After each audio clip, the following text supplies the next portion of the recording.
India F-35 क्यों नहीं लेना चाहता? क्योंकि F-35 में हाई ऑपरेशनल कॉस्ट है। तो भारत को मालूम है कि अमेरिका के ऊपर भरोसा नहीं किया जा सकता, क्योंकि कभी भी वो अपने रंग चेंज कर देता है। अमेरिका जानता भी है कि भारत उसके ऊपर टोटली डिपेंडेंट है। इंडिया में भी इंडिया के डिफेंस एस्टेब्लिशमेंट इतने बेवकूफ नहीं है। अमेरिका चाहता है कि भारत F-35 एयरक्राफ्ट ले, कि हमसे वो एयरक्राफ्ट खरीद ले, ताकि हमको भारत की फाइटर एयरक्राफ्ट मार्केट में हमारी एंट्री हो जाए। जय हिंद, नमस्कार। मैं अंबर जैदी स्वागत करती हूँ आप सबका एक बार फिर से आज के हमारे खास कार्यक्रम इट्स डिबेटेबल में। और आज हमारे साथ एक बार फिर से मौजूद हैं उमेश अग्रवाल जी, जिनसे हम आज की चर्चा करेंगे। बहुत बहुत स्वागत है आपका। जय हिंद, नमस्कार। जय सिया राम। जय सिया राम।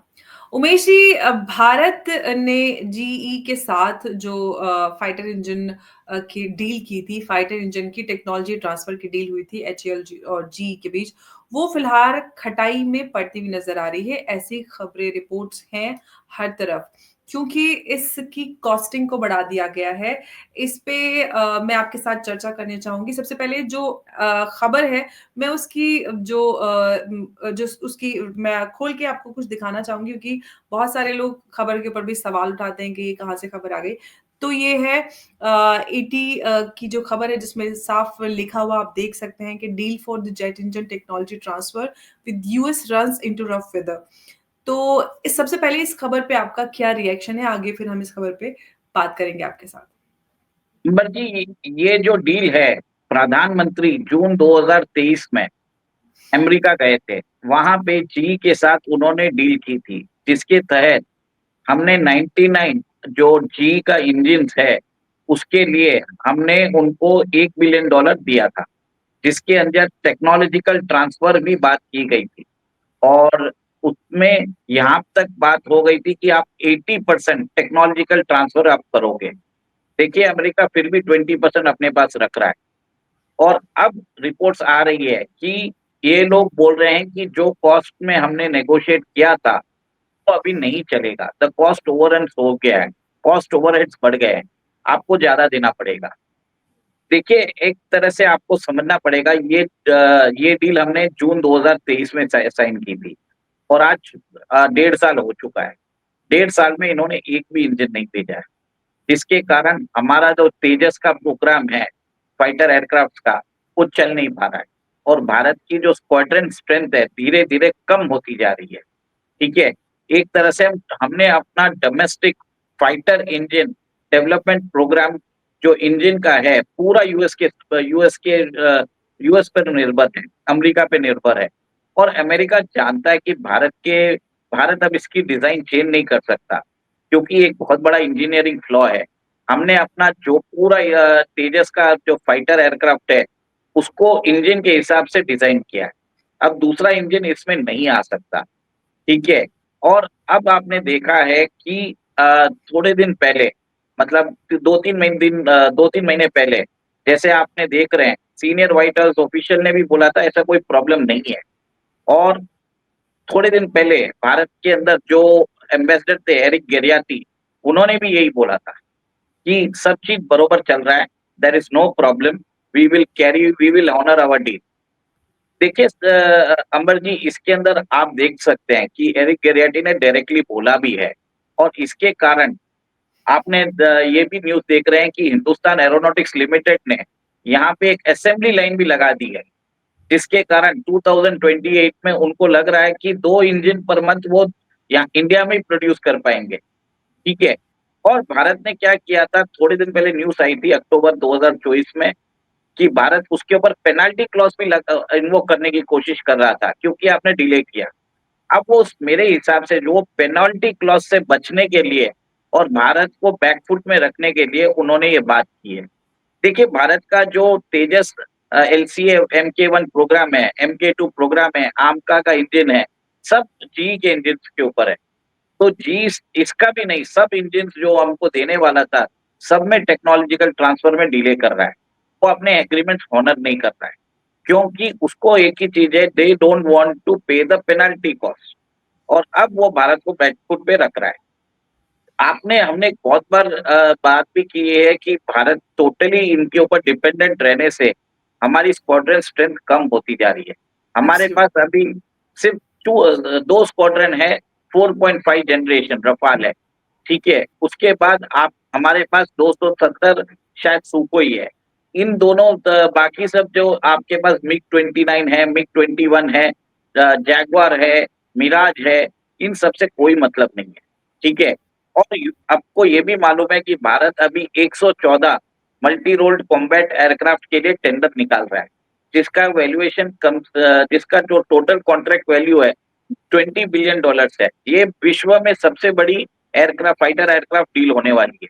इसके लिए सारे कंपनीज ये भारत की इस कॉन्ट्रैक्ट के लिए ट्राई कर रहे हैं। पर भारत का एक ही मतलब है कि आप हमको टेक्नोलॉजी का ट्रांसफर करिए। आप स्टार्टिंग में जो है 1-2 स्क्वाड्रन हमको आपके कंट्री में जैसा प्रोड्यूस हुआ है तो आप हमको ऐसे कैसे ट्रांसफर कर लीजिए। पर फ्यूचर में आपको इंडिया के अंदर मैन्युफैक्चरिंग प्लांट लगाना पड़ेगा, लोकलाइज्ड कंपोनेंट्स यूज करना पड़ेगा। आपको हमें आईपीआर राइट देना पड़ेंगे और एक और एक चीज है, हमारी रिक्वायरमेंट होने के बाद हमें एक्सपोर्ट लाइसेंस भी देना पड़ेगा। भारत ने ये शर्त रख दी है। तो आपने ये भी देखा जैसे आपने बताया कि बैंगलोर में अभी एरो शो होने वाला है फरवरी में, ठीक है? वहां पे भी बात चल रही है कि F-35 जो अमेरिका का जो फाइटर एयरक्राफ्ट है, 5th generation fighter aircraft, invisible fighter aircraft है, वो आने वाला है, उसको भी शो में रखना चाहता है। अमेरिका चाहता है कि भारत F-35 ले। The only quad nation which does not have F-35 is India. US तो खुद ही मैन्युफैक्चर करता है, ऑस्ट्रेलिया के पास है और इवन जापान के पास है। तो यूएस चाहता है कि इंडिया के पास भी रहे और एक और एक चीज प्रॉब्लम क्या है, इंडिया F-35 क्यों नहीं लेना चाहता? क्योंकि F-35 में हाई ऑपरेशनल कॉस्ट है। और आपको मालूम होगा कि the only country which is having F-35 and S-400 system is Turkey, ठीक है? टर्की के पास S-400 मिसाइल सिस्टम भी है और F-35 के अंदर वो अमेरिका के डेवलपमेंट प्रोग्राम में भी था। उसको अमेरिका ने बाहर कर दिया, वापस अभी इंडेक्स करने की बात चल रही है। अब भारत के पास अगर S-400 मिसाइल डिफेंस सिस्टम भी रहेगा और आपके पास F-35 प्लेन भी रहेगा, तो एक कॉन्फ्लिक्ट ऑफ इंटरेस्ट आएगा।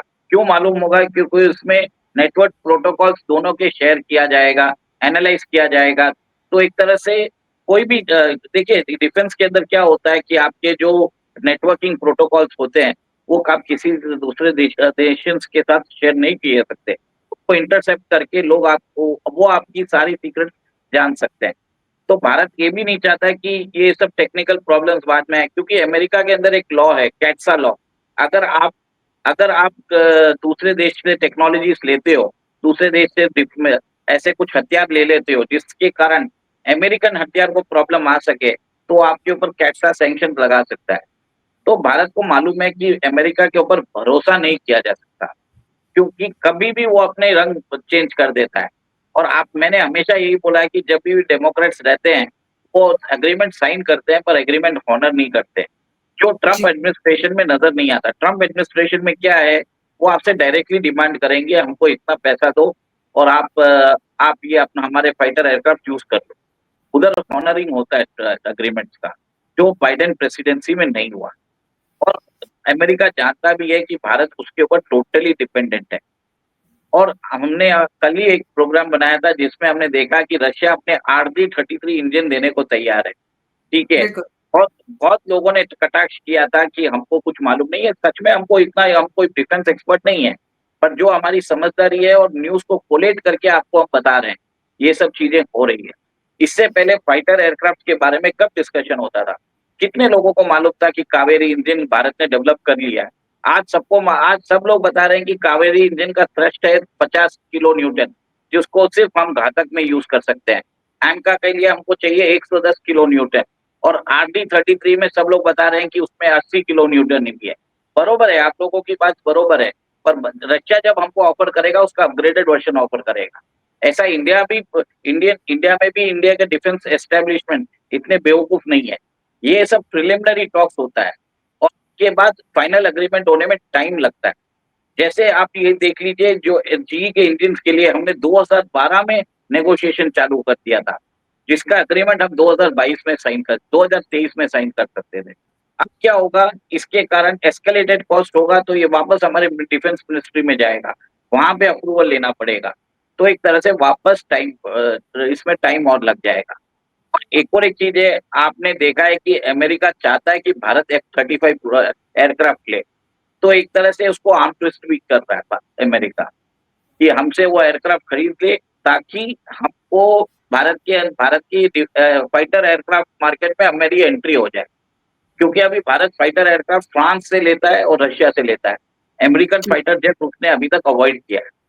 तो अमेरिका को मालूम है कि भारत को ज़रूरत है, तो इसके लिए वो अपने फाइटर एयरक्राफ्ट देना भी चाहता है उसकी कंडीशन पे, और भारत चाहता है कि वो इम्पोर्ट करे अपनी कंडीशन पे। तो और अब ये प्लस नेगोशिएट, टेक्नोलॉजी ट्रांसफर का भी मुतालबा भारत करता है सभी से। हाँ, टेक्नोलॉजी ट्रांसफर के साथ localised production, localised components, IPR rights transfer with export licence as well. Bharat ने इतने कंडीशंस डाल दिए हैं ताकि यहाँ पे एक इकोसिस्टम बने। अमेरिका भी चाहता है कि भारत के अंदर वो बनाए, पर वो कुछ कंसेशंस चाहता है। अब ये क्या कंसेशंस है वी डोंट नो, बिकॉज ये सब चीजें हायर लेवल पे होती है। हम वही इंफॉर्मेशन बताते हैं जो पब्लिक डोमेन में है। हम सारी रिपोर्ट्स को कोलेट करके आपके सामने रख देते हैं। हमारा काम उतना ही होता है। और एक और एक चीज बोल देते हैं कि हाँ, we are not any defence experts, we are just relaying the communication what we get from other.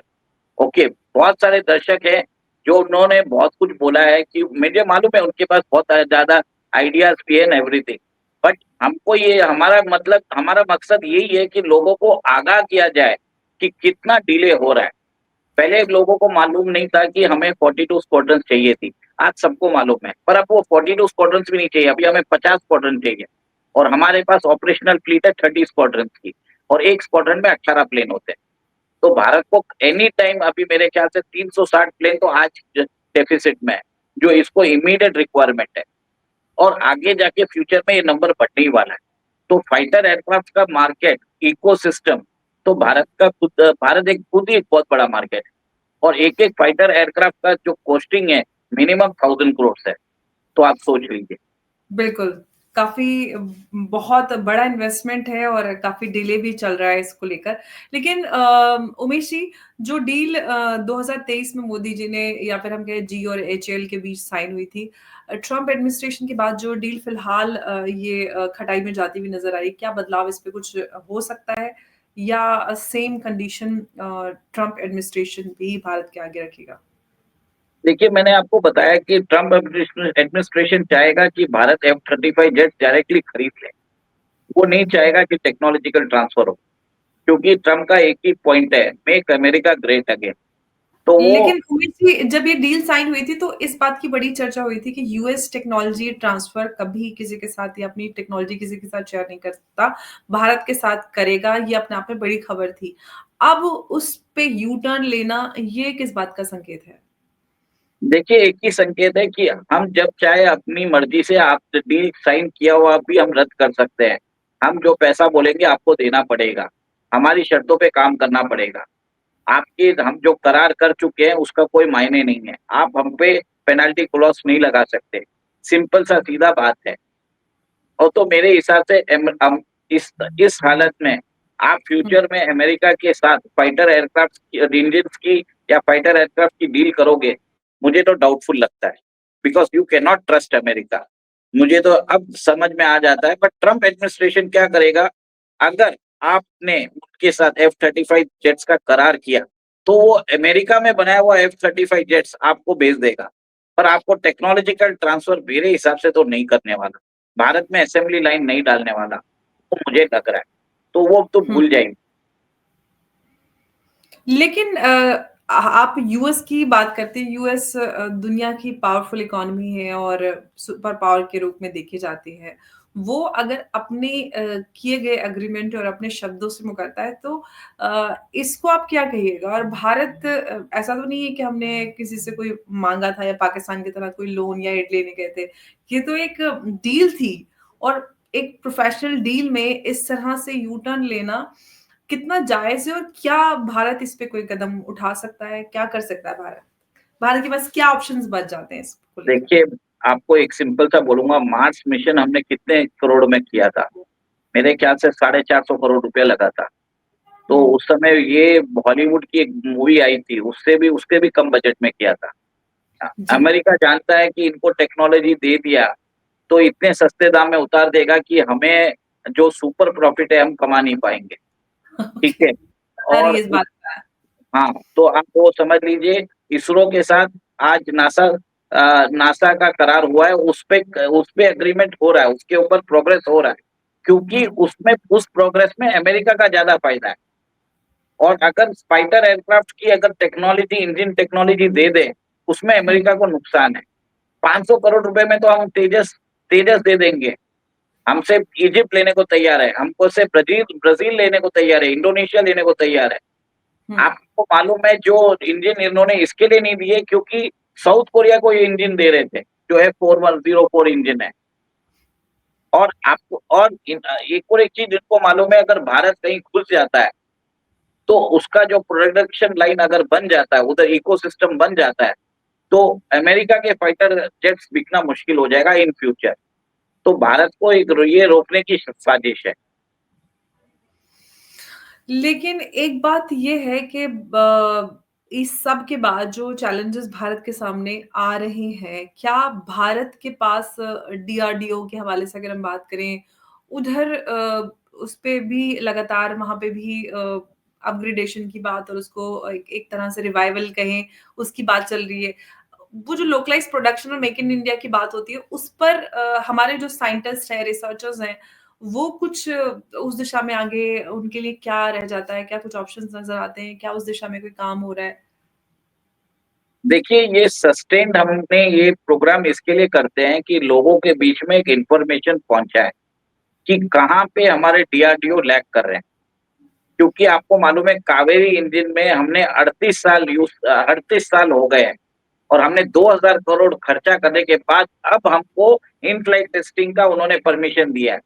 मतलब अब आपका Kaveri engine can be used only for unmanned combat aerial vehicle जिसका थ्रस्ट 50 केएन है और अगर आपको तेजस के लिए चाहिए यू नीड अराउंड 110 केएम हुँ, और जो कावेरी के अंदर अगर वो टर्बो फैन लगा देते हैं कुछ टेक्नोलॉजी का तो वो उसका मैक्सिमम थ्रस्ट अभी 73 केएम है।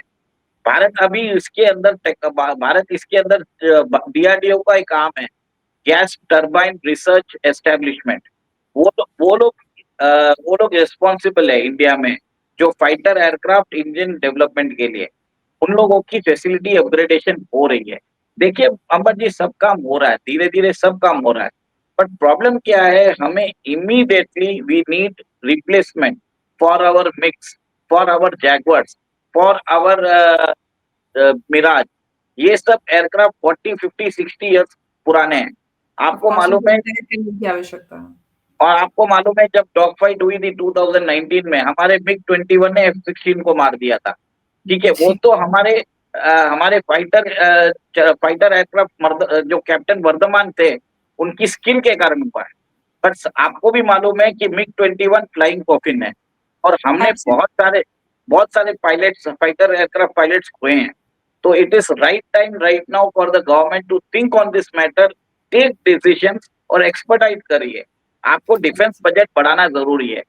देखिए एनुअली निर्मला सीतारमण 6,25,000 करोड़ देती है डिफेंस के लिए। उसमें 4,72,000 crore is being used for administrative expenses. जो डिफेंस मॉडर्नाइजेशन के लिए एलोकेशन होता है, इट इज़ ओनली 1,72,000 करोड़ और अगर आप उसको डॉलर टर्म्स में देख लें, तो मेरे हिसाब से इट इज़ रफली अराउंड $22 बिलियन।